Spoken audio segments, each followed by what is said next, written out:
my name is Dan Smith. I'm CEO of SaveDaily. Welcome to On Point. I'm joined here with Jeff Mahony, who's the founder of SaveDaily. So Jeff, we're coming to 20 years as an anniversary of SaveDaily. Give me a little bit of your genesis of how we got started with SaveDaily.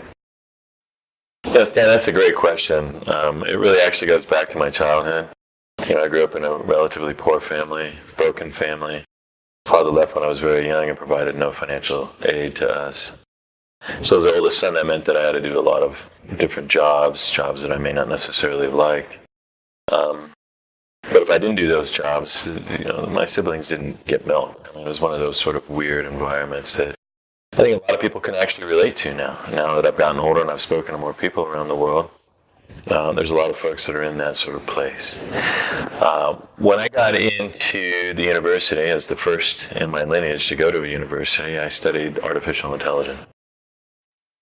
The challenge with that is I really wasn't able to sort of manifest solutions that I thought would be very helpful in the circumstances that I grew up in. I wasn't going to be able to solve divorce. I wasn't going to be able to solve family crisis. I wasn't going to be able to solve some of these other issues that face the sort of lower economic stratas of the world.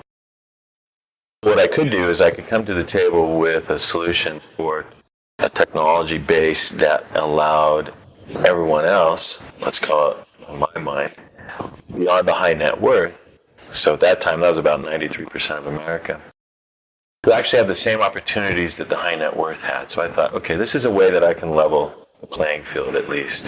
You can't help with all those other problems. I've been through them and I understand them, but I can help with this problem. So what we set about doing was to create a solution that had really three prongs to it. One was we needed to produce a solution that could create a suitable investment option for this other 93% of America. And to us, that meant mutual funds. I mean, in my mind, who's smarter at running investments than somebody who gets paid millions of dollars a year to do exactly that? The second piece, though, is those funds were usually too expensive to invest into. This is why they were reserved for the high net worth. They may have a $5 or a $10 million minimum. That doesn't really work for somebody who's got a few $100s a month to maybe put away. Right? So you had to figure out how to reduce those minimums. So that was the second problem. We were able to reduce those minimums down to a penny. And then the third piece was, how do I actually get into that investment?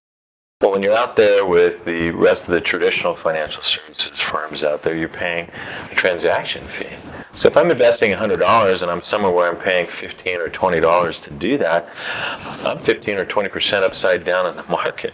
That doesn't work either, right? So now you have to reduce that down to something meaningful. We chose to reduce it down to zero.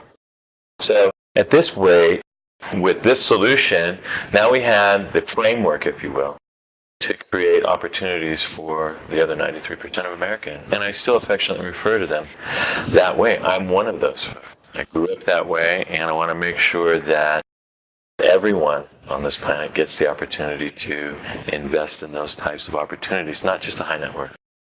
Now we're taking this worldwide. We've been doing that for 3 or 4 years, and it's still the same philosophical approach, though, is how can we help that small saver, and that's where that term came from, to have the investment opportunities that the high net worth have, bring the advisory services to the table, bring a mix of other solutions besides those three core pieces, and now you have something really great. Thank you for joining On Point.